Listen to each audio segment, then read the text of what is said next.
जय हिंद दोस्तों। बहुत बहुत स्वागत है आपका रियल स्टडी कैंपस पे। तो आज हम लोग सेट नंबर 7 देखने वाले हैं ग्रुप डी के लिए। और आपको हम यकीन दिलाते हैं कि अगर आपने ये सेट नंबर 7 के सारे सवालों को समय के अंदर लगा लिया तो आप समझिए कि ग्रुप डी में आपका नैया पार है। क्योंकि जो समय मैथ्स में लगेगा, ये भाई साहब आप लोग काफी समय मैथ्स में दे देते हैं। अब जब प्रैक्टिस करते हैं तब भी अपना मैक्सिमम टाइम जो है मैथ्स में दे देते हैं, उसके बाद का समय रीजनिंग में दे देते हैं और बाकी जो समय थोड़ा सा बचता है उसको जल्दी में आप जीके, जीएस, साइंस और करंट अफेयर को निपटाने का काम करते हैं। एकदम एग्जैक्ट यही आपका स्ट्रेटेजी चल रहा है, मैक्सिमम लोगों का चलता है। लेकिन मेरा कहना यह है कि जब तक आपका कंसेप्ट नहीं होगा, क्योंकि ये जो 2 पेपर है मैथ और रीजनिंग, यही आपका समय लेगा, बाकी कोई भी पेपर आपसे समय नहीं मांगेगा। ठीक है, बाकी सब पढ़ के आंसर देने वाला है। इसको पढ़ना होगा, समझना होगा, कैलकुलेट करना होगा, तब जाके आंसर होगा। तो बस जो इससे पहले वाला सेट है ना, उसमें एक राहुल जी का कमेंट आया था कि सर अच्छे अच्छे क्वेश्चन को चूज करके करवाइए, ये सेट बहुत मस्त था। तो भाई एक जन का कमेंट आया है, ठीक है, एक जन का कमेंट और आया है। पता नहीं आप लोग क्यों नहीं देखते हैं, क्या दिक्कत है, नहीं दिक्कत है।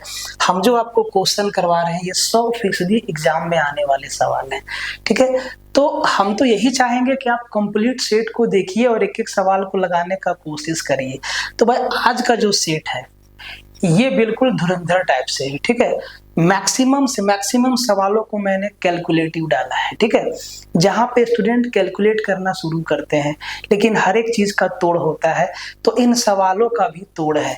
अब आप क्वेश्चन देख लीजिए सबसे पहले, और एकदम ये 2026 के सवाल है। सवाल मैंने एनटीपीसी से उठाया है, सवाल मैंने आरआरबी टेक्नीशियन से उठाया है और बिल्कुल ताजे ताजे सवाल हैं। 2025 का भी सवाल नहीं है, सब 2026 का सवाल है। ठीक है, ये पाइपिंग सिस्टम का सवाल है, आप कैलकुलेट करेंगे। अलजेब्रा का सवाल है, आपको मिनिमम वैल्यू निकालना है। ठीक है, और जहां पे जरूरी है हमने फॉर्मूला लिख दिया ताकि ना आपको याद हो जाए।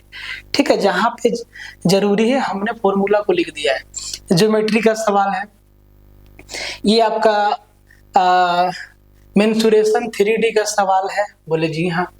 ये आपका परसेंटेज का सवाल है, ये आपका अलजेब्रा का सवाल है। ऐसा सवाल आ रहा है भाई साहब, ठीक है, ऐसा सवाल आ रहा है। ठीक है, आगे बढ़ जाइए। ये आपका एवरेज का सवाल है। कैसे करेंगे, एक एक सवाल का तरीका बताएंगे कि एग्जाम में खेलना कैसे है। ठीक है, एकदम आप ध्यान से पहले समझिए। ये आपका ट्रिगो का सवाल है, एकदम एग्जाम में आएगा। ये आपका नंबर सिस्टम का सवाल है। हर एक चैप्टर से जिस तरीका से पूछा जाता है उस तरीका का सवाल हमने डाल दिया है। ये आपका घातांक और करनी का सवाल है, देखते जाइए, आप लोग देखते नहीं है। ये आपका प्रॉफिट लॉस का सवाल है और साथ में डिस्काउंट का भी है। ठीक है, प्रॉफिट लॉस डिस्काउंट। ये आपका टाइम एंड वर्क का सवाल है, देखते जाइए भाई साहब। ठीक है, ये आपका प्रॉफिट लॉस का सवाल है। ठीक है, जिस तरीका से सवाल पूछा जाता है, 10 प्रश्नों का समांतर माध्य 6 है, सवाल आता है, आया है, आएगा, डाल दिए हैं। ठीक है, ये आपका जो है पार्टनरशिप का सवाल है। ठीक है, ये आपका नंबर सिस्टम का सवाल है। देखो 94 और 68 से डिविजिबल कौन सा नंबर है, कैसे बनाओगे, बताएंगे, अभी तरीका बताएंगे। आगे बढ़ जाइए। ये आपका समबाहुभुज के बाह्य कोणों का योग आपसे पूछ लिया है 8। फॉर्मूला पता होगा, बनेगा, नहीं मालूम होगा, नहीं बनेगा। ठीक है, बताएंगे, सब कुछ बताएंगे। ये देखो सिंप्लीफिकेशन का सवाल है, जैसे आपके सामने आएगा आप डर जाइएगा कि क्या पूछ दिया, आसान है। ठीक है, तो भाई इसी तरीका से ना टाइम एंड वर्क का तगड़ा वाला सवाल है, बहुत आसान है। ठीक है, तो आप सवाल को देखिए और इसी तरीका से आगे। तो भाई साहब अगर आप इस सेट को अच्छे से निपटा लेते हैं समय के अंदर, तो समझिए आपका ग्रुप डी का नैया पार है। नहीं तो आपको इस तरीका से बनाना होगा, मेहनत करना होगा, बिल्कुल धुरंधर जैसा आपको इन सवालों से लड़ना होगा, भिड़ना होगा। ठीक है, जरा ध्यान से देखिए। और इसका पीडीएफ टेलीग्राम पे डाल देते हैं, तो टेलीग्राम ज्वाइन कर लीजिएगा। ठीक है, और इस लेक्चर को शेयर कर दीजिएगा ज्यादा से ज्यादा। अभी मेरा जो बैच लॉन्च होने वाला है, प्रथम बैच, उसका हम डेमो लेक्चर, जो कि डेमो आप लोग देखिए कि किस तरीका से आपको पढ़ना है, किस तरीका से हम पढ़ाएंगे। ट्रेंगल का डाले हैं, उससे पहले ट्रेंगल का 3 पार्ट और गया है, सारा का सारा डेमो लेक्चर है। देखिए अभी बैच मेरा आया नहीं, कुछ दिन में आएगा, ठीक है। एक बैच होगा, सिर्फ और सिर्फ एक बैच होगा रेलवे के सभी एग्जाम के लिए। और ऐसा नहीं कि हम आपको एक चैप्टर से 200-300 सवाल पढ़ाएंगे, नहीं। जैसा चैप्टर का वेटेज होगा उसी तरीका से, जैसा उस चैप्टर में कंसेप्ट होगा उसी तरीका से एकदम कम से कम सवालों में आपके कंसेप्ट को क्लियर करने का काम करेंगे हम, ठीक है। बहुत जल्दी 2 से 3 दिन 4 दिन के अंदर आपके सामने मेरा बैच होगा और वो बैच कंप्लीट रिकॉर्डेड होगा। आप उसको जल्दी से जल्दी देख के खत्म कर सकते हैं, ठीक है। अगर उस बैच के अंदर आपका चैट सपोर्ट होगा, कहीं भी आपको क्वेश्चन में एरर लगता है तो आप वहीं पे हमें मैसेज कर सकते हैं, हम उसको सुधारेंगे, ठीक है। एकदम ध्यान से, और इस लेक्चर को जरूर शेयर कर दीजिएगा। जरा देखिए पहला सवाल कहता है कि कार्तिक के पास 1407 रुपया है। वह इस धनराशि को अपने 2 बेटों ईशान और क्रिस के बीच बांट देता है। कितना कितना बांटता है वही आपसे पूछा है। कहता है कि उन्हें अपने हिस्से और उन्हें अपने अपने हिस्सों का 10% वार्षिक दर पर निवेश करने के लिए कहता है। बोले ठीक है। जहां वार्षिक रूप से ब्याज जो है वार्षिक रूप से संयोजित होता है, यह पाया जाता है कि ईशान के निवेश का मूल्य 11 वर्ष बाद उतना ही होता है जितना क्रिस के निवेश का मूल्य 12 वर्ष बाद होता है। कार्तिक ने क्रिस को कितनी धनराशि दी है? इस सवाल में कुछ नहीं लिखा हुआ है कि ये सिंपल इंटरेस्ट का है कि कंपाउंड इंटरेस्ट का है, लेकिन ये सवाल कंपाउंड इंटरेस्ट का है, ठीक है। अब जरा ध्यान दो, कंपाउंड इंटरेस्ट का क्यों है तो भाई मेरे समझो, अगर बराबर बराबर बांटता और रेट बराबर होता, टाइम बराबर होता, तब दोनों का इंटरेस्ट बराबर होता। यहाँ पे टाइम अलग अलग है, एक का पैसा 11 वर्ष रहा है, एक का पैसा 12 वर्ष रहा है, तो सिंपल इंटरेस्ट पर तो बराबर इंटरेस्ट मिलेगा नहीं। इसका मतलब ये है कि ये सवाल जो है कंपाउंड इंटरेस्ट का है। अब देखो बनाना कैसे है। तो मान लो कि ईशान को जो है आई पैसा मिला और क्रिस को के पैसा मिला, ठीक है। दोनों का कंपाउंड इंटरेस्ट बराबर है। भाई साहब कंपाउंड इंटरेस्ट का फॉर्मूला क्या होता है? कंपाउंड इंटरेस्ट का फॉर्मूला होता है P + R/100 और अपॉन में टाइम। बोले जी हाँ। तो सर P इंटू 1 + R/100 और अपॉन में टाइम। बोले जी हाँ। तो सर ईशान को आई मिला। बोले जी हाँ। आई का क्या देखो, एक बार में कैसे सोल्व होगा। आई का 1 + R/100, भाई साहब 1 + 10/100 वो कितना हो जाएगा? 11/100, 11/10 हो जाएगा। बोले जी हाँ। और इसका पावर 11 साल। ये कंपाउंड इंटरेस्ट बराबर है क्रिस का, सेम चीज, क्रिस का 11/10 का पावर 12। बोले जी हाँ। यहाँ से आई और के का रेशियो क्या हो जाएगा? बोले सर ये घातांक और करनी का ही तो सवाल बना, इसमें इसको भाग देंगे तो पावर 1 बचेगा, मतलब ईशान और क्रिस का जो रेशियो होगा वो 11/10 होगा। बोले जी हाँ। अब इसी रेशियो में आपको 1407 रुपया को बांट देना है। 11 और 10 21 का वैल्यू, 21 से इसको भाग दे दो। 21 सत्ते 147 होता है ना, 21 छक्के 126 और 21 सत्ते 147, 67 बार में 11 और 10 इसी रेशियो में 1407 को बांटना है ना। बोले जी हाँ।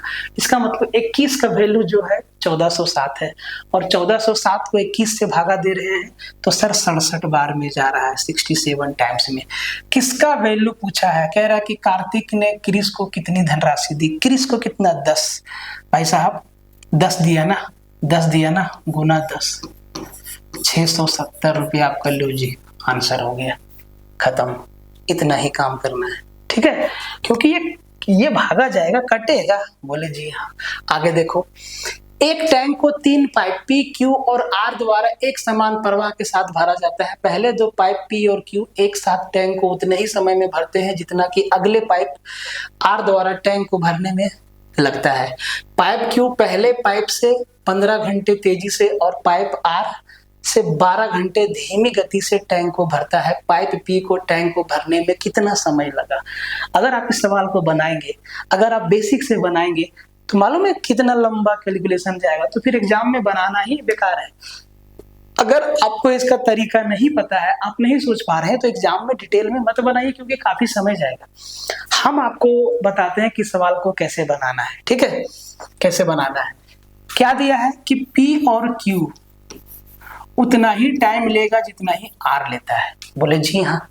अब देखो हमसे पूछा है कि P को भरने में कितना समय लगेगा, और यहाँ पे ना कंडीशन दिया है। बोले जी हाँ, पाइप Q पहले पाइप से 15 घंटे तेजी से भरता है। तो हम अगर इस कंडीशन को सेटिस्फाई करवा दें तो भाई साहब आपका आंसर तुरंत आ जाएगा। तो अगर पाइप P जो है 25 घंटा का समय लेता है, ठीक है, तो सर Q कितना लेगा? पाइप Q पहले पाइप से 15 घंटे तेजी से भरता है, मतलब ये Q 10 घंटा में भर देगा। और ये दोनों मिल के काम करने में, एक काम को करने में जितना समय लेगा उतना ही समय ये लेगा। और यहाँ पे क्या बोला है? और पाइप R से 12 घंटे धीमे भरता है। अगर ये पाइप R से 12 घंटा धीमे भरता है, Q जो है पाइप R से 12 घंटा धीमे भरता है, इसका मतलब जब हम R का वैल्यू यहाँ रखेंगे तो ये नेगेटिव में जाएगा। R का वैल्यू क्या आएगा? नेगेटिव में। ये जो है R से 12 घंटा कम समय, ज्यादा समय लेगा ना, 12 घंटा धीमे भरता है, मतलब R से Q 12 घंटा ज्यादा समय लेगा। तो सर R का वैल्यू हम क्या रखें जिसमें 12 जोड़ के 10 आ जाए? बोले सर नहीं होगा, नेगेटिव में जाएगा, हटाओ इसको हटा दो। बोले जी हाँ, ये गया। देखना ध्यान से, 45। अगर P 45 घंटा का समय लेता है, बोले जी हाँ, P लेता है 45 घंटा, तो सर P जो है 45 घंटा लेता है। Q पहले पाइप से 15 घंटे तेजी से भरता है। इसका मतलब, अच्छा ये Q ना, हाँ P, अगर P 45 घंटे का समय लेता है और Q जो है पहले पाइप P से 15 घंटे तेजी से भरता है, इसका मतलब Q 30 घंटा में भर देता है। बोले जी हाँ। अगर Q 30 घंटा में भर देता है तो भाई साहब Q जो है R से 15 घंटे धीमी गति से टैंक को भरता है। तो सर R, एक बात बताओ, समझना, हमको समझाने में टाइम लगेगा, लेकिन एक बार पकड़ लोगे ना तो सवाल को उड़ा दोगे। कोई कैलकुलेशन नहीं है इसमें, ठीक है। अब कहता है कि पाइप R से 12 घंटे धीमी गति से भरता है। कौन? Q से 12 घंटा धीमी गति से भरता है, मतलब R 18 घंटा लेता है। बोले जी हाँ। अब जरा इन दोनों से काम करवा के देख लो। 45 और 30 का एलसीएम कितना? 45 और 30 का एलसीएम 90, 45 दूना 90 और 30 तिहाई 90। ये दोनों मिलके 5 घंटा में एक काम करता है। तो सर 90 काम करने में 90 भागा 5, 18 घंटा लग रहा है। यही चीज दिया है, ऑप्शन हमारा आ गया आंसर। बस कंडीशन को सेटिस्फाई करवा देना है, यही चीज ना सवाल में है।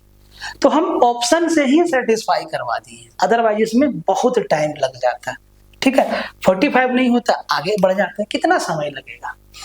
कहता है कि quadratic expression 7x² minus 7x plus 22 का न्यूनतम मान निकालिए। न्यूनतम मान निकालिए। अगर आपको न्यूनतम मान निकालना है तो सर सीधा सीधा इस फॉर्मूला का यूज कर लीजिए, ठीक है, यूज कर लीजिए। 4ac माइनस बी स्क्वायर, तो सर ये a वाला टर्म है, ये b वाला है, ये c वाला है, तो 4 इंटू AC, तो a मेरा 7 है और सर c मेरा 22 है, और फिर माइनस का b स्क्वायर क्या है? माइनस का 7 का स्क्वायर, माइनस 7 का स्क्वायर 49, और नीचे 4a मतलब 4 गुना 7 आएगा। बोले जी हाँ। अब भाई साहब इसको जरा ध्यान से अब देख लीजिए, तो यहाँ पे हो गया 22 चौके 88 और 8 सते 56 और 8 सते 56 और 5 61, तो 616 में आपका जो है 49 जाएगा।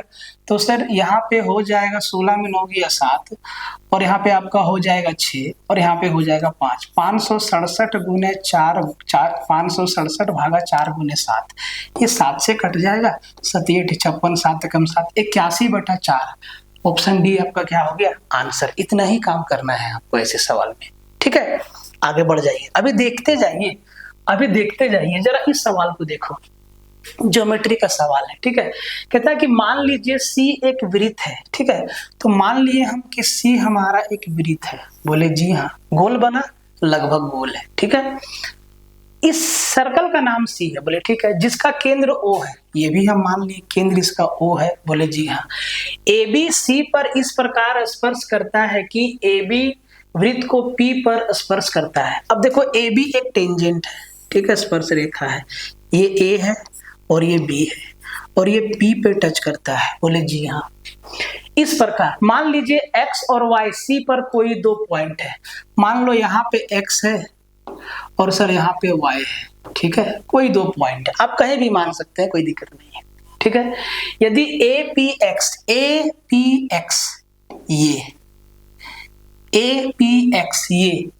ये कितना 50 डिग्री है, बोले जी हाँ 50 डिग्री है, बोले ठीक है।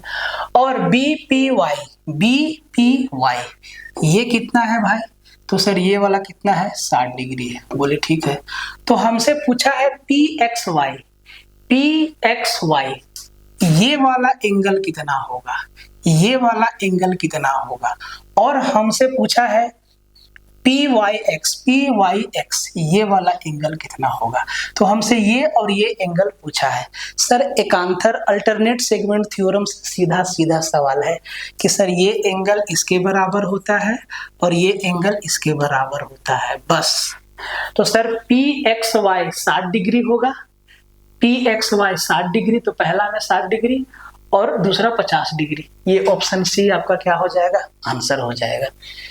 घबराना नहीं है, ठीक है, जिस तरीका से सवाल पूछ सकता है उसी तरीका का सवाल हम लेके आए हैं। लेवल भाई साहब बहुत अच्छा है, ठीक है, इससे ऊपर नहीं जाएगा, एक आध सवाल जा सकता है, नहीं जाएगा सारा का सारा सवाल लेके। ठीक है, एक घन और उसके ऊपर अध्यारोपित एक घनाभ से बना है, एक सॉलिड है, तो सर घन के ऊपर घनाभ रखा हुआ है, बोले ठीक है। घन का कोर x है, ऊपर रखे घनाभ का आधार एक वर्ग है, बोले जी हाँ। जो घनाभ है, जो उसका बेस है, वो स्क्वायर जैसा है, बोले ठीक है भाई, स्क्वायर के ऊपर रखा है तो स्क्वायर बेस ही होगा, तभी ना फिट आएगा दोनों, बोले जी हाँ। आधार एक वर्ग है जो घन के शीर्ष फलक पर पूरी तरह से समंजित है और इसकी ऊंचाई x-4 है। यदि ठोस घन का कुल आयतन घन के आयतन का 1/5 1.5 है तो x का मान ज्ञात करिए। बहुत सिंपल सवाल है, तो हम आपको समझा देते हैं फिगर से। ठीक है, तो भाई साहब इसको हम ऐसे समझा देते हैं फिगर से, जरा आप समझ लीजिएगा। ठीक है, कि ये क्वेश्चन कह क्या रहा है, बहुत आसान सवाल है। 3D में गए, 3D में हम क्यूब लिए, ठीक है, और हम यहाँ पे एक क्यूब बनाए। ठीक है, ये मेरा क्या है, एक क्यूब है, बोले ठीक है। अब इसी का हम एक क्लोन बनाते हैं। क्लोन क्यों बनाते हैं अभी हम आपको समझाते हैं। ठीक है जी, क्लोन हम क्यों बनाए हैं अभी हम आपको समझाते हैं, और इसको बस ऊपर से बढ़ा देते हैं। ठीक है, बोले जी हाँ। कह रहा है कि इसी घन के ऊपर जो है ये आपका घनाभ बैठेगा, इसी घन के ऊपर। अब आप ध्यान से देखना, ठीक है, इसी घन के ऊपर जो है घनाभ आपका बैठेगा। ये तो नहीं बैठ रहा है, ये उलट के घुमा के बैठेगा, बोले जी हाँ। इसी घन के ऊपर जो है ये आपका घनाभ पूरी तरीका से बैठ जाएगा। ठीक है, पूरी तरीका से ये बैठ जाएगा, बोले जी हाँ, पूरी तरीका से ये बैठ गया है। अब देखो, घन के ऊपर घनाभ ना पूरा तरीका से बैठ गया है, इधर लाइन थोड़ा सा बढ़ा हुआ दिख रहा है, पूरा फिट हो गया है। जैसे एक हाथ के ऊपर दूसरा हाथ है ना, उसी तरीका से घन के ऊपर घनाभ को बैठा दिया है। जब बोला है कि घनाभ का प्रत्येक भुजा जो है x है, मतलब लंबाई चौड़ाई ऊंचाई, तो सर ये बात तो आप समझ सकते हैं कि जो घन का चौड़ाई और ऊंचाई होगा, भाई साहब ये भी x ही होगा, बोले जी हाँ। यहाँ तो पूरा तरीका से फिट आ गया है, बोले जी हाँ। मतलब घन का जो चौड़ाई और ऊंचाई है वो भी x है, लेकिन सॉरी, घनाभ का जो चौड़ाई और ऊंचाई है वो भी x है, लेकिन लंबाई क्या है, x-4 है, बोले जी हाँ। और इसका पूरा फिगर का आयतन जो है घन के आयतन का 1.5 है। ठीक है, अब एक बात बताओ, घन का आयतन कितना होगा, बोले सर x क्यूब। इसका 1.5 है, बराबर क्या है, इस पूरा फिगर का आयतन। इस फिगर में क्या क्या है, बोले सर एक घन है उसका आयतन, प्लस में एक घनाभ है उसका आयतन। तो सर घनाभ का लंबाई कितना है, x-4 है, बोले जी हाँ। चौड़ाई x है और ऊंचाई भी x है। यही चीज सवाल कह रहा है, बोले जी हाँ। तुरंत सॉल्व हो जाएगा भाई, तुरंत सॉल्व हो जाएगा। अब ध्यान से देखो, ये है आपका 1.5x3, बोले जी हाँ। बराबर, बराबर क्या है सर, यहां से आप देखो, यहां पे हो गया x3, बोले जी हाँ। प्लस में x², बोले जी हाँ। इंटू में x-4। इसको क्वाड्रेटिक मत बनाओ आप, क्वाड्रेटिक मत बनाओ, क्वाड्रेटिक मत बनाओ। इसको सीधा सीधा सोल्व कर दो कि सर x का वैल्यू क्या होगा, x का वैल्यू क्या होगा। अब देखो आप ऑप्शन से भी जा सकते हैं, आप ऑप्शन से भी जा सकते हैं। अगर हम इसको इधर ले आए, अगर हम 1.5x³ में x³ घटा दें तो सर 0.5x³ बचेगा और 0.5 को हम 1/2 लिखेंगे, बोले जी हाँ। बराबर इधर क्या बचेगा, इधर बचेगा x² इंटू x-4, बोले जी हाँ। अब ऑप्शन को सेटिस्फाई करवा देना, ठीक है। तो वही ऑप्शन रखना जिसका क्यूब करने पर 2 से कट जाए। तो सर एक 6 है और एक 8 है, तो अगर हम 6 रखेंगे तो 6 का क्यूब हो गया आपका 36, 6 छक्के 36, 6 तिया 18, 216, 216 2 से जा रहा है। इधर क्या हो जाएगा सर, इधर हो जाएगा x² 36 गुना 6 216, और 216 में से आपका 6 चौके 24 जाएगा, तो सर 108 नहीं आएगा, ठीक है। अगर हम 8 को रखते हैं, 8 को हम रखते हैं, ठीक है। हम पहले ही बोले कि भाई साहब 2 से कटने वाला ही आपको रखना है, तो सर 7 का क्यूब 343 2 से नहीं कट रहा है, 5 का क्यूब 125 2 से नहीं कट रहा है, बोले जी हाँ। बोले जी हाँ, डायरेक्टली नहीं कट रहा है, बोले जी हाँ। तो सर 6 और 8 आपको ले लेना है, ठीक है। तो 6 तो सेटिस्फाई नहीं हुआ, 8 देखो, 8 का क्यूब 512, 512 का 500 का आधा 250 और 12 का आधा 6 256, तो ये इधर आ गया 256, बोले जी हाँ। इधर क्या आ गया, 8 का स्क्वायर 64, बोले जी हाँ। और 64 गुना 4, 8 - 4 कितना, 4 ही तो होगा, और 64 गुना 4 256 होता है। मतलब जो x का मान है वो भाई साहब 8 सेंटीमीटर है। क्लियर हो गया, आगे बढ़ जाइए। जरा इसको देखिए, परसेंटेज का सवाल है। एक गांव की जनसंख्या 2,90,000 थी। पहले वर्ष में 15% की वृद्धि हुई और दूसरे वर्ष में 25% की वृद्धि हुई। तो कह रहा है कि 2 वर्षों बाद इसकी जनसंख्या क्या है। देखो सीधा सीधा सवाल है, सीधा जवाब दे देंगे। तो भाई 2,90,000 है, बोले जी हाँ 2,90,000 है। इस सवाल को हर कोई बनाने का कोशिश करेगा और बना भी लेगा, ठीक है। तो 15% बढ़ गया, मतलब 115%, 115% को सीधा 23/20 लिखो, बोले जी हाँ। दूसरा बार इसका 25% बढ़ गया, मतलब 125 हो गया, और 125 को सीधा 5/4 लिखो, बोले जी हाँ। और कुछ करना है, नहीं करना है, ठीक है।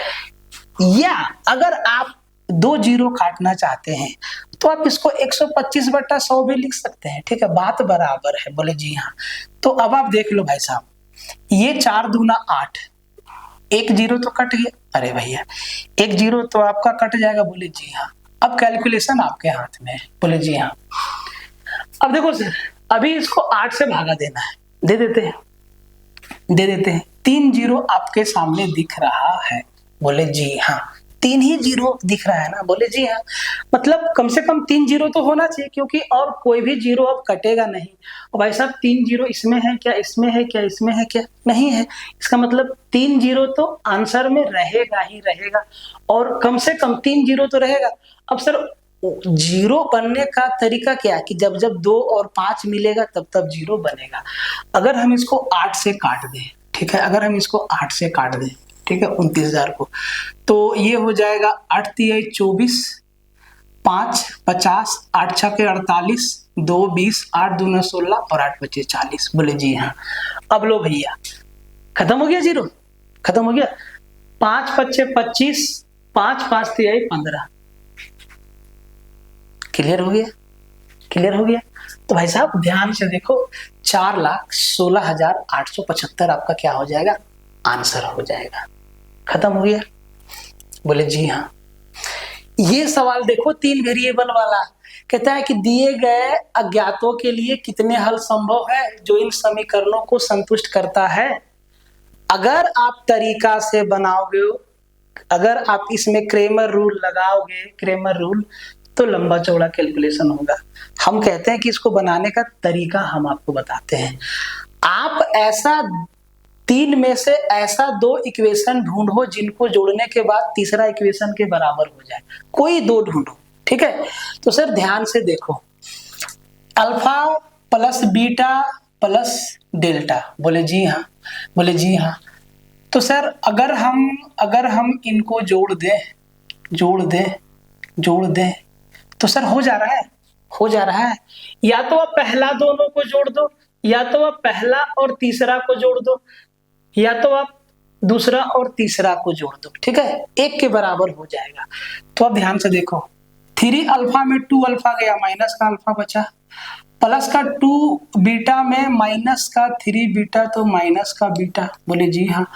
और यहाँ पे -5 में +4 माइनस का डेल्टा, बराबर भाई साहब माइनस का 14 में 10 गया, तो माइनस का 4।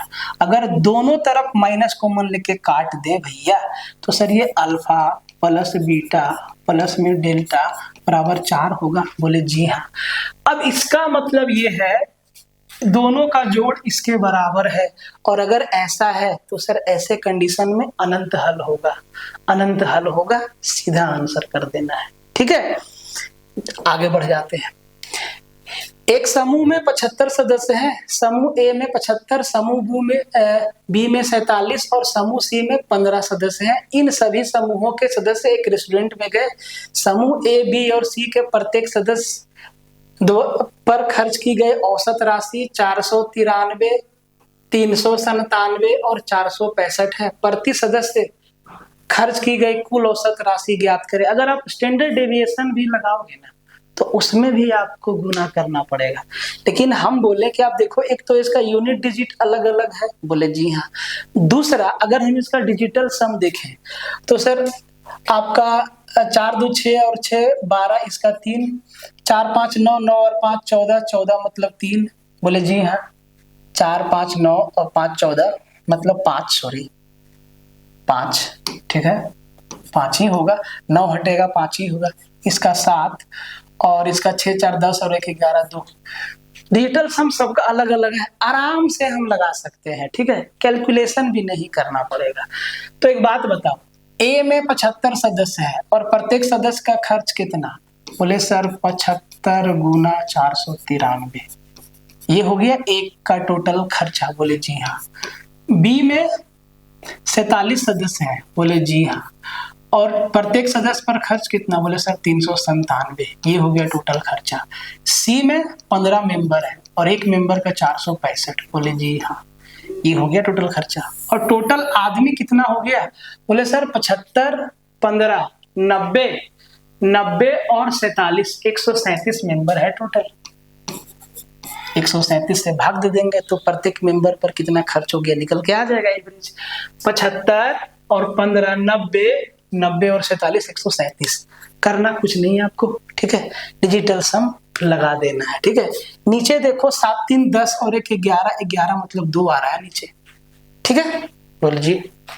यहाँ देखो, यहाँ पे 9 को हटाओ, बोले जी हाँ। 9 को हटाओ तो भाई साहब 4 3 7 और यहाँ पे 7 5 12 मतलब 3, बोले जी हाँ। यहाँ पे 9 को हटाओ, 7 3 10 मतलब 1 और 7 4 11 मतलब 2, बोले जी हाँ। यहाँ पे 4 5 9 को हटाओ, 6 गुना में 5 और 1 6, बोले जी हाँ। अब देखो यहाँ पे होगा 7 21, 21 मतलब क्या, बोले सर 2 और 1 3। यहाँ पे 2 एकम 2, बोले जी हाँ। यहाँ पे 6 6 36, 6 3 9, बोले जी हाँ, ठीक है, जोड़ दो सबको, कोई दिक्कत नहीं, ठीक है। तो यहाँ पर 3 और 2 5, 5 5 और 9 14, 14 मतलब 5, बोले जी हाँ। ऊपर 5 नीचे 2। अब भाई साहब नीचे तो 1 बनाना होगा, बोले जी हाँ। तो सर ऊपर नीचे 5 से मल्टीप्लाई, नीचे 10 मतलब 1 और 5 बचे 25 मतलब 7। तो सर 7 किसका है, बोले सर ऑप्शन सी हमारा आंसर आ गया। आराम से। डेविएशन में भी आपको कैलकुलेट करना पड़ेगा, ठीक है, डेविएशन में भी आपको कैलकुलेट करना पड़ेगा। क्लियर है? बोले जी हाँ। अगर कैलकुलेशन मिस्टेक हुआ होगा तो कमेंट में बता देना, ठीक है। आगे बढ़ जाते हैं, तरीका सही है। कहता है कि x बराबर a साइन थीटा है, y बराबर b कोस थीटा है, x y और a b के बीच संबंध ज्ञात करिए। बहुत पुराना सवाल है और अभी तक आ रहा है, अपना दबदबा बनाए हुए है। बोले जी हाँ।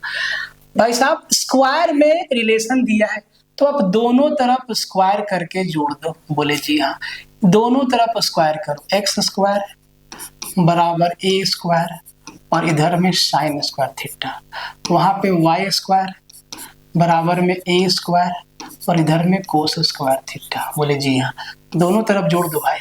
इधर होगा एक्स स्क्वायर प्लस में वाई स्क्वायर। बोले जी हाँ, इधर में ए स्क्वायर को कॉमन लेंगे तो अंदर बचेगा साइन स्क्वायर थीटा प्लस में कोस स्क्वायर थीटा, और ये क्या होता है 1 होता है।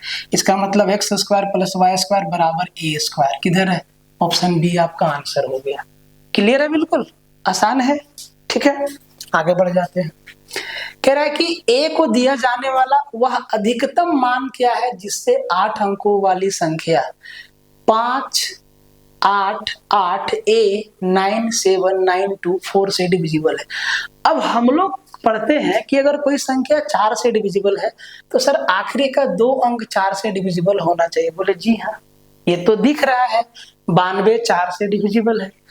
अब बात है कि कह रहा है कि 92 से मतलब ही नहीं है भाई साहब, आपको ए के जगह पे मैक्सिमम वैल्यू रखना है, मैक्सिमम वैल्यू रखना है। देखो तरीका क्या है, अब सर सीधा सीधा इसमें भाग लगा दो, 4 सही तो भाग देना है। बोले जी हाँ, 9 7 9 2। बोले जी हाँ, अगर इसको 4 से भागा दे तो सर 4 एकम 4, बोले यहाँ पर 1 18, 4 चौके 16, 2 4 7 28। बोले जी हाँ, अब यहाँ पे क्या रख दें, यहाँ पे क्या रख दें, हमें मैक्सिमम रखना है, हमें मैक्सिमम रखना है।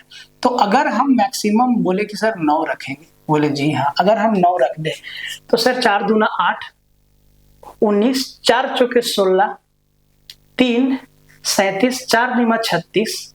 बोले जी हाँ, 4 दूना 8 और 4 तिहाई 12, 9 सेटिस्फाई कर गया। मैक्सिमम बोला तो सर 9 को हम ट्राई करेंगे, ठीक है। मैक्सिमम 9, तो सर ए का वैल्यू 9 आ गया। घातांक और करनी का सवाल है। 16/5 का पावर 13, 5/16 का पावर 16 और 16/5 का पावर 5 और 5/16 का पावर 6m प्लस 16। अब देखो अगर बेस बराबर है तो पावर को जोड़ देंगे। यहाँ 16/5 है, यहाँ 5/16 है, यहाँ 16/5 है और इधर बराबर के इधर 5/16 है। तो सर हम इन सबको ना 5/16 में कन्वर्ट करेंगे और जैसे ही ये 5/16 होगा साइन मेरा नेगेटिव हो जाएगा। तो अगर हम इसको 5/16 लिखें, 5/16 लिखें तो भाई साहब ये जो पावर है वो -13 हो जाएगा। अगर हम इसको 5/16 में कन्वर्ट करें तो ये -5 हो जाएगा। बोले जी हाँ। अब देखो सब 5/16 हो गया। बोले जी हाँ, पावर को जोड़ दो, -13 प्लस का 16 और -5 बराबर इधर भी 5/16 है। बोले जी हाँ, 6m और प्लस में 16, बेस बराबर है, पावर भी मेरा बराबर होगा। तो सर -13 और -5 -18 में प्लस का 16 -2 बराबर 6m प्लस का 16। बोले जी हाँ, इधर ले आओ, इधर ले आओ, -16 -16 और 2 -18, -18 को भाई साहब 6m का वैल्यू है तो सर m बराबर कितना -3 होगा। खत्म हो गया बात, इतना ही काम करना है आपको, ठीक है। एक व्यापारी 2 वस्तुओं x और y को 500 रुपया में खरीदता है। बोले जी हाँ, कैलकुलेटिव सवाल है लेकिन एक बार में आप आंसर ला सकते हैं तरीका से, ठीक है। कहता है कि और दोनों वस्तुओं पर समान मूल्य अंकित करता है, दोनों का जो MRP है वो 1 रखता है, ठीक है।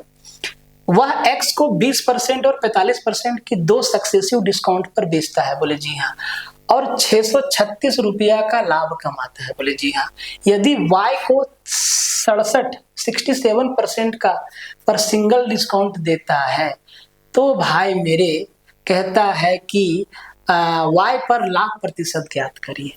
जरा देखो तो इधर पहला पर 2 डिस्काउंट देता है 20 और 45। जरा इसको सिंगल डिस्काउंट में कन्वर्ट कर दो, 20 और 45 65। बोले जी हाँ।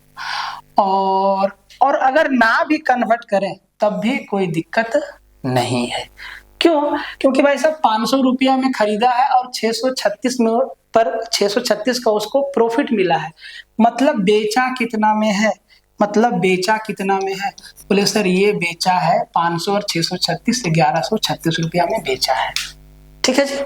अब इसका एमआरपी हमें निकालना है। तो एमआरपी जो भी होगा उस पे 2 डिस्काउंट दिया है। बोले जी हाँ। अगर मेरा एमआरपी जो भी मेरा एमआरपी होगा उस पर 20% का डिस्काउंट दिया, मतलब 80% लिया, और 80% को क्या लिखेंगे 4/5। बोले जी हाँ। और फिर से इस पर डिस्काउंट दिया 45%, मतलब 55% लिया, तो सर 11/20। बोले जी हाँ। और इतना डिस्काउंट देने के बाद 1136 में बेच दिया। बोले जी हाँ। कटम कुटाई कर दो, नीचे 20-25-100 है, रहने दो। ठीक है, नीचे 20-25-100 है, रहने दो। सिर्फ 4 से कटेगा ये। बोले जी हाँ। काटो मत, क्योंकि अभी हम अगर आपको बोले कि सर एमआरपी कितना होगा, तो आप कहेंगे सर एमआरपी होगा 1136 गुना में 20-25-100 और भागा में 4 गुना 11। दोनों का एमआरपी यही, पहला वस्तु दूसरा वस्तु, एक्स और वाई दोनों का। अब वाई पे आ, वाई का भी एमआरपी यही है। बोले जी हाँ। कह रहा है कि वाई का एमआरपी ये है, तो इसको ना 67% की सिंगल डिस्काउंट से पर बेचा। तो सर 67% का डिस्काउंट दिया, मतलब 33% लिया। तो सर इसका 33% जैसे ही करेंगे, वस्तु Y का सेलिंग प्राइस नहीं आ जाएगा। बोले जी हाँ। अब देखो इसीलिए बोले कि गुना मत करो। 11 से निपट गया 3 बार में। बोले जी हाँ। 100 से निपट गया ये। बोले जी हाँ। 4 से ये निपट गया। बोले जी हाँ। 4 से निपट गया ये।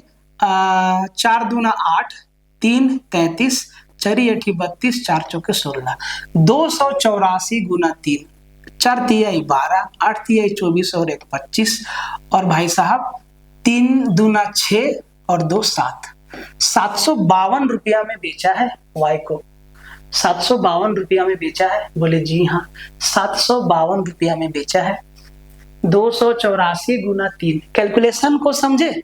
अगर हम यहाँ गुना कर देते तो फिर तो काटना ही था, इसीलिए 5 गुना 20 इसके मल्टीप्लाई में आ जाएगा 100, और ये 4 गुना 11 इसके नीचे आ जाएगा। ये जो आया ये वस्तु का एमआरपी है, और इस पर हम दूसरा वस्तु पे 67% का डिस्काउंट दे रहे हैं, मतलब 33% छोड़ दे रहे हैं भाई साहब। मतलब 33% ले रहे हैं। तो सर इसका 33% की सेलिंग प्राइस आ गया। 11 तिया 33, 100 से 100 गया, 4 दूना 8, 3 33, 4 8 32 और 4 चौके 16।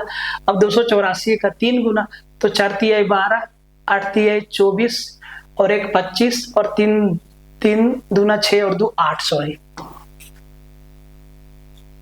3 दूना 6 और 2 8 होगा ना। बोले जी हाँ 8 होगा। 4 तिया 12, 8 तिया 24 और 1 25 और 3 दूना 6, 852 रुपया में बेचा। खरीदा 500 में, बेचा 852 में, 352 का फायदा लिया। 352 का फायदा लिया कितना पे? 500 पे। तो सर 100 पे कितना लिया? बोले 2 जीरो काटो और भाई साहब 100 से 5 से भागा लगाओ। 5 सत्ते 35, 0 5 चौके 20, 70.4% प्रॉफिट आ गया। खत्म हो गया सवाल। ठीक है, तो कहीं पे आपको कैलकुलेशन में लोड लगा? बिल्कुल लोड नहीं लगा। ठीक है, आगे बढ़ जाओ। आसान सवाल है। 2 स्वचालित प्रयोगशाला मशीनें एक ही समय पर कैलिब्रेशन चक्र स्टार्ट करती है। ए जो है प्रत्येक 12 मिनट में एक चक्र पूरा करता है, और बी जो है 18 मिनट में एक चक्र पूरा करता है। दोनों एक साथ कितने मिनट के बाद मिलेगा? तो सर दोनों का एलसीएम 12 और 18 का एलसीएम 36। खत्म हो गया, और क्या। ठीक है, ये हलवा सवाल था। कहता है कि किसी वस्तु को उसके वास्तविक विक्रय मूल्य के 2/5 पर बेचने पर आकाश को 24% की हानि होती है।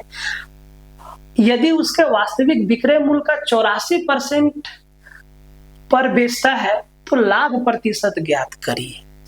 अब एक बात बताओ, मान लो कि भाई साहब वस्तु का कॉस्ट प्राइस 100 रुपया है। बोले जी हाँ।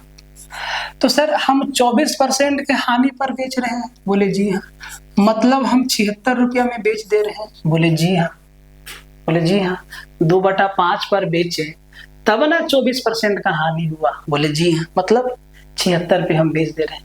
कह रहा है कि अगर हम इसका 84% पर बेचे, मतलब इसका 84% मतलब 184/100 पे बेच देते हैं दूसरा बार में, तब मेरा विक्रय मूल्य कितना बनेगा? जरा एक बात बताइए। ये कटने वाला है 4 से कटेगा। बोले जी हाँ। 4 से तो कट जाएगा, 4 से कट जाएगा ये भाई साहब 25 बार में, और ये 4 से कट जाएगा भाई साहब 4 चौके 16, और या ये इधर छोड़ो इधर काटो, गुना करने में सुविधा होगा। ठीक है, ये 4 से कट जाएगा। अरे भैया ये 4 से कट जाएगा 19 बार में। बोले जी हाँ। अब ये रह जाएगा। बोले जी हाँ। 19 गुना 4, तो सर ये हो जाएगा 19 चौके 76, 19 चौके 76। बोले जी हाँ। और 19 अट्ठी 152, और 152 और 7 159 का 9 हाथ में 5, 19 से कम 19 और 5, 19 और 5 आपका हो गया कितना? 24। और भाई साहब इसको 25 से भागा दे दो। ठीक है, 25 से भागा दे दो, या इसको 4 से गुना कर दो और 2 अंक के बाद पॉइंट लगा दो। देखो अगर हम ऊपर नीचे 4 से गुना कर दें, अगर हम ऊपर नीचे 4 से गुना कर दें तो 100 बन जाएगा, फिर से हम यहीं पहुंच जाएंगे। बोले जी हाँ। तो भाई मेरे, अगर हम इसको ये काम ना करें, ये काम हम ना करें, तब भी कोई दिक्कत नहीं है। बोले जी हाँ, कोई दिक्कत नहीं है, हो जाएगा। ठीक है, ये आ गया आपका 6 चौके 24। बोले जी हाँ। और ये आपका आ गया भाई साहब 9 चौके 36 और 2 38। बोले जी हाँ। ये आपका आ गया 4 चौके 16 और 3 19। बोले जी हाँ। और ये आपका आ गया 4 दूना 8 और 1 9। बोले जी हाँ। 99.84 का ही मिस्टेक हो गया क्या? 1 minute 1 minute 1 minute 1 minute 1 minute 1 minute 1 minute 1 minute 1 minute 1 minute, sorry हमसे मिस्टेक भाई साहब। हम 2/5 को तो कैलकुलेशन में लिए ही नहीं, हम 2/5 को कैलकुलेशन में लिए ही नहीं। ठीक है, हम 24% के हानि पर बेचे, मतलब 76 में बेचे। ठीक है, और ये जो 76 है ना, ये ओरिजिनल विक्रय मूल्य का 2/5 है, ये तो छोड़ दिए हम। ठीक है, तो सर ये 5 का जो वैल्यू है भाई साहब, वो भाई साहब 76 है। तो सर 2 से कट गया कितना बार में?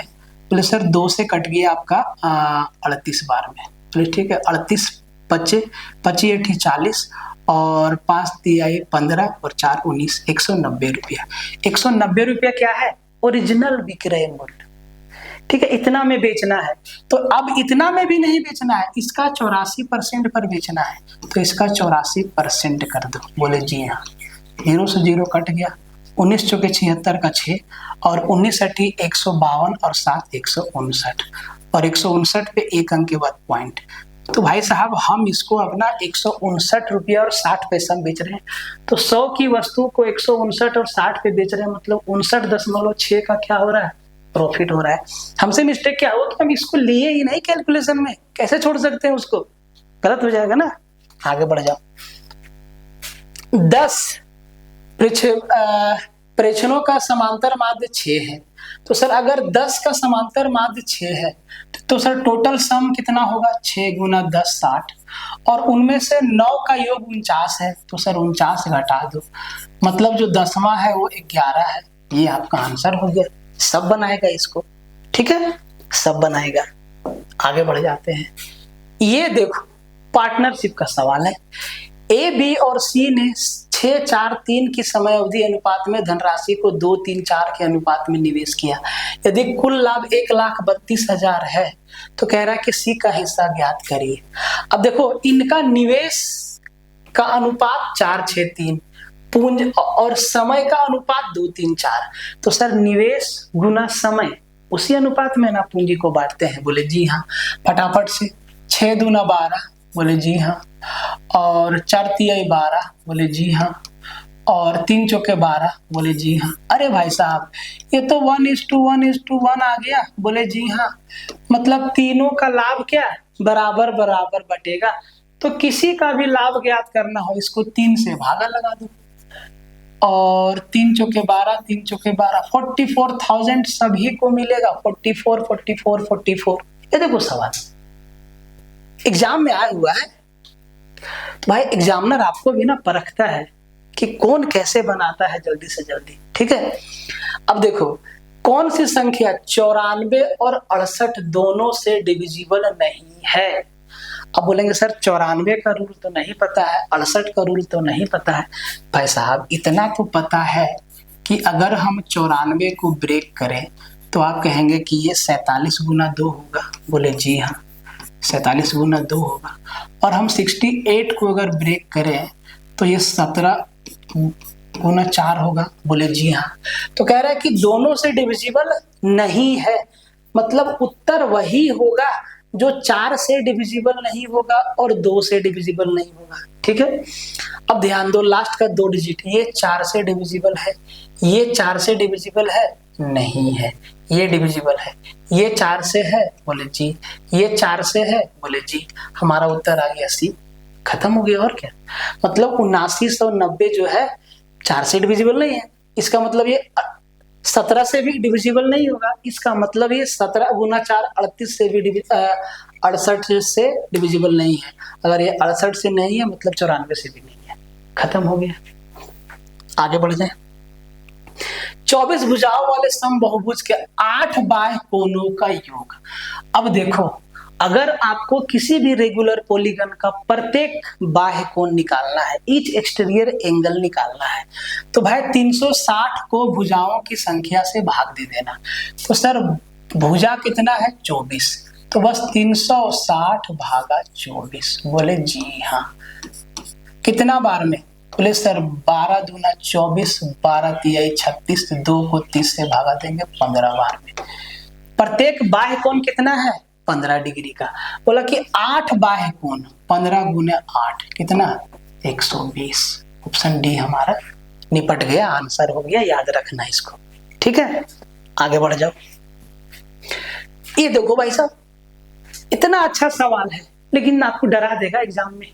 डरना नहीं है, जरा ध्यान से देखो ये है क्या चीज, रूट के अंदर है। बोले जी हाँ, ये 16x का power 4 minus 72x² y² plus 81y का पावर 4, इसको हम लिख सकते हैं 4x² का स्क्वायर। बोले जी हाँ। इसको हम लिख सकते हैं 9y का स्क्वायर का स्क्वायर। बोले जी हाँ। अरे भाई साहब ये 4x का होल स्क्वायर माइनस 9y का होल स्क्वायर कहीं पे ही तो है। इसका मतलब ये जो चीज दिया है ये कुछ और नहीं, 4x² माइनस 9y² का होल स्क्वायर ही तो है। बोले जी हाँ। और जब ये इसका वैल्यू ही तो है, इसका मतलब स्क्वायर से रूट आपका क्या हो जाएगा, कैंसल हो जाएगा। अब एक चीज और है इसमें, तेरा ध्यान से देखो, अगर स्क्वायर से रूट कैंसल हो जाएगा तो ये क्या बचेगा 4x² माइनस 9y का स्क्वायर। तो 4x² माइनस 9y का स्क्वायर को हम लिख सकते हैं 2x का स्क्वायर माइनस 3y का स्क्वायर लिख सकते हैं। बोले जी हाँ। किसको ऐसे लिख सकते हैं? बोले जी हाँ। इसका मतलब ऊपर 2x² माइनस 3y का स्क्वायर मतलब a² माइनस b² बन रहा है। इसका मतलब ऊपर क्या बना 2x माइनस 3y और इंटू 2x प्लस में 3y, यही बना ऊपर। बोले जी हाँ। अब देखो नीचे क्या है सर, ये नीचे 2x का स्क्वायर है। बोले जी हाँ। और ये 3y का स्क्वायर है। बोले जी हाँ। मतलब ये 2x माइनस 3y का होल स्क्वायर है। बोले जी हाँ। तो स्क्वायर से रूट कट जाएगा, नीचे क्या बचेगा 2x माइनस 3y, और ये भाई साहब 2x माइनस 3y क्या होगा, उड़ जाएगा। अब इधर एक चीज और बचा, माइनस का 2x और माइनस माइनस प्लस का 3y, यही चीज बचेगा ना, बोले जी हाँ। अब इन दोनों को आप जोड़िएगा तो माइनस का 2x और ये प्लस का 2x माइनस का 2x खत्म हो जाएगा, 3y 6y, ऑप्शन बी आपका क्या हो जाएगा, आंसर हो जाएगा। देखें मस्त सवाल है, सवाल मस्त है। 2 लेयर पे फॉर्मूला को सेट किया है। कहता है कि ए किसी काम को 10 दिन में और बी उसी काम को 15 दिन में कर सकता है जब दोनों अकेले कार्य करते हैं। बोले ठीक है, ए और बी दोनों 3 दिन तक साथ में काम करते हैं, तो सर 10 और 15 का एलसीएम, बोले सर 10 और 15 का एलसीएम 30, टोटल काम कितना, 30।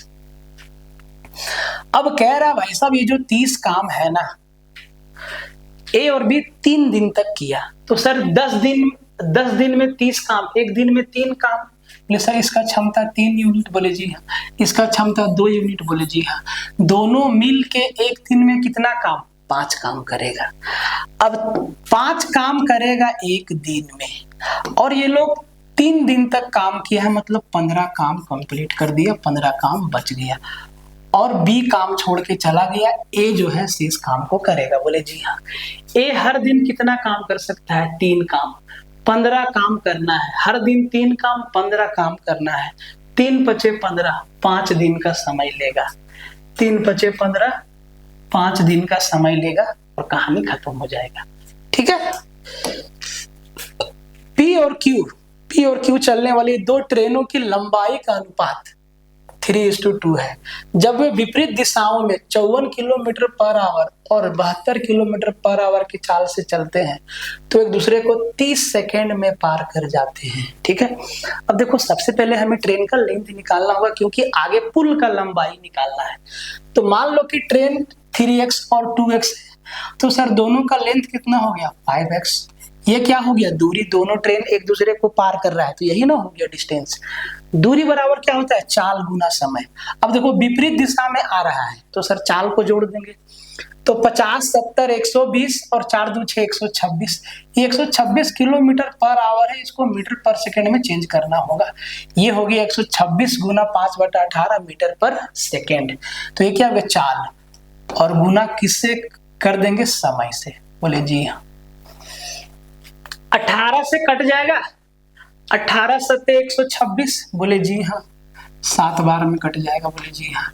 ये 5 से 5 निपट जाएगा, बोले जी हाँ। x का वैल्यू 7 210 आ जाएगा, बोले जी। अब x का वैल्यू कितना आ गया, 210। अब जरा ध्यान से देखो, स्टेशन P से चलने वाली ट्रेन पुल को 90 सेकेंड में पार कर जाती है।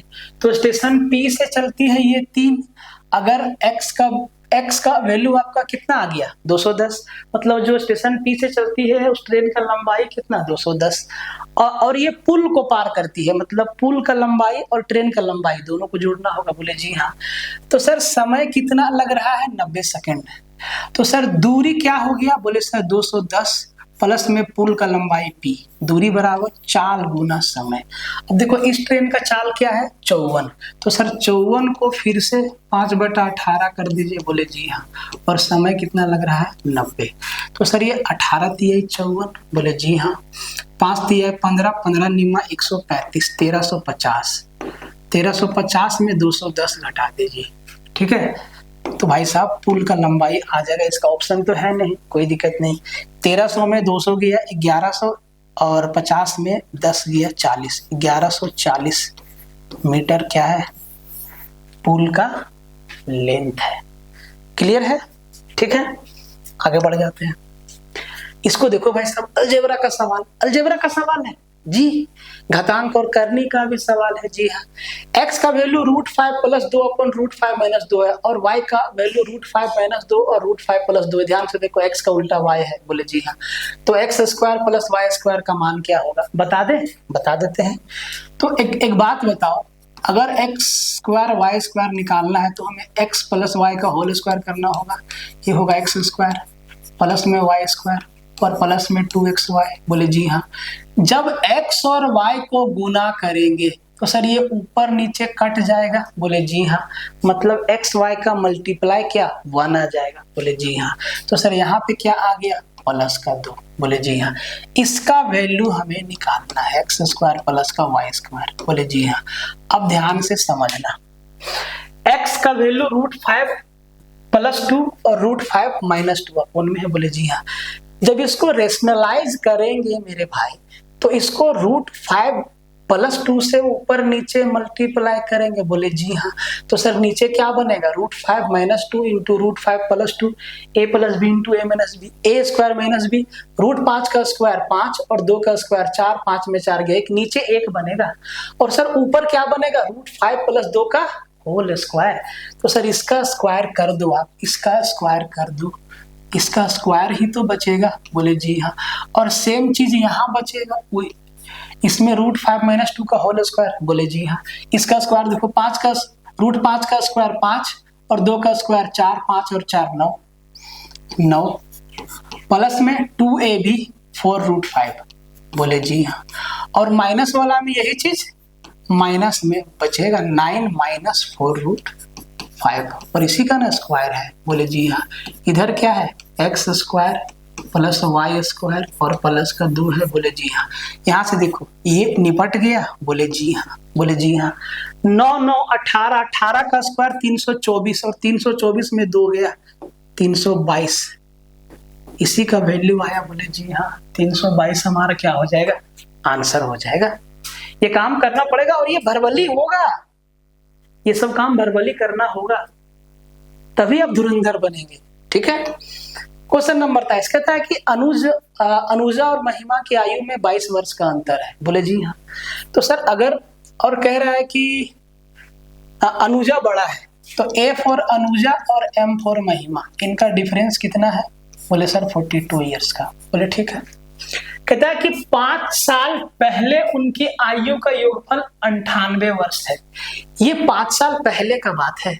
अगर हम वर्तमान में आयु का योगफल निकालना चाहें तो 5 वर्ष अनुजा और 5 वर्ष महिमा का जोड़ना होगा।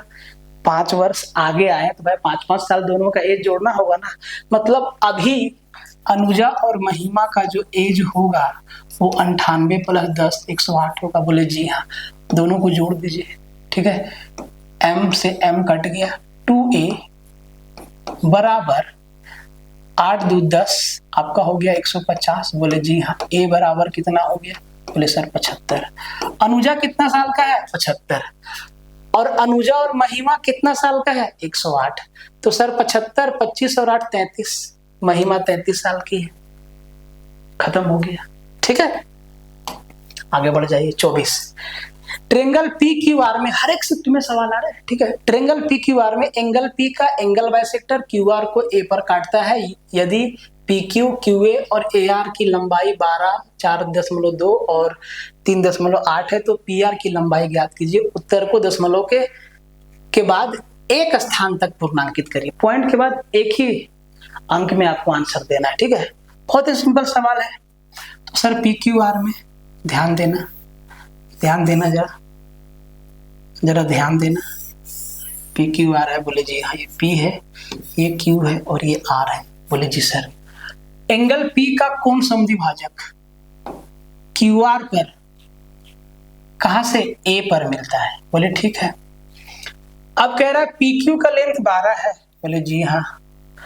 और QA का लेंथ आपका कितना है 4.2 है, बोले जी हाँ।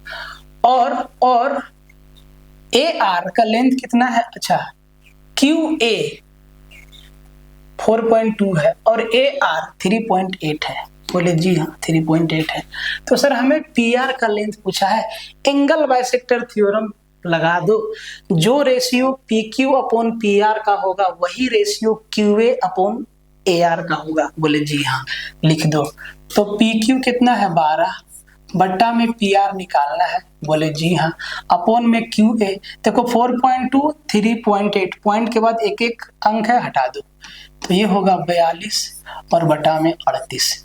यहां से आपका PR का वैल्यू निकल जाएगा, बोले जी हाँ निकल जाएगा। तो सर इसको एक बार काट दो, 6 दूना 12 और 6 सत्ते 42। बोले जी हाँ। तो 38 दूना 76 और भागा 7 बराबर PR। बोले जी हाँ।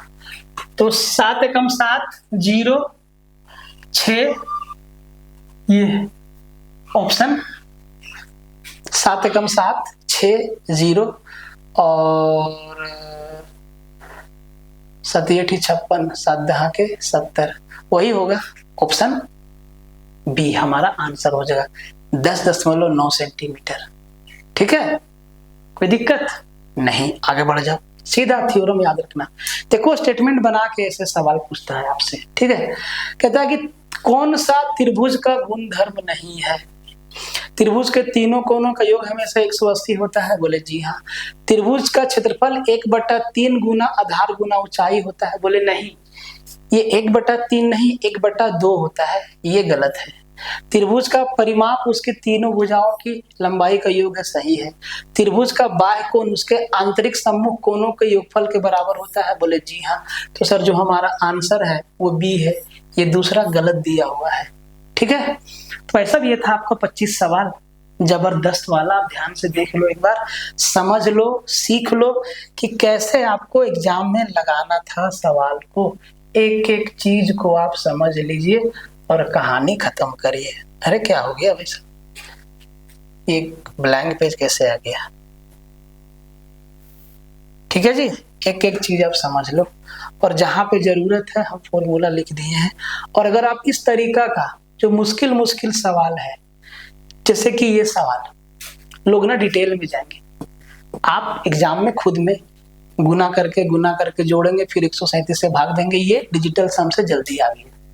ठीक है, ये चीज आप समझिएगा।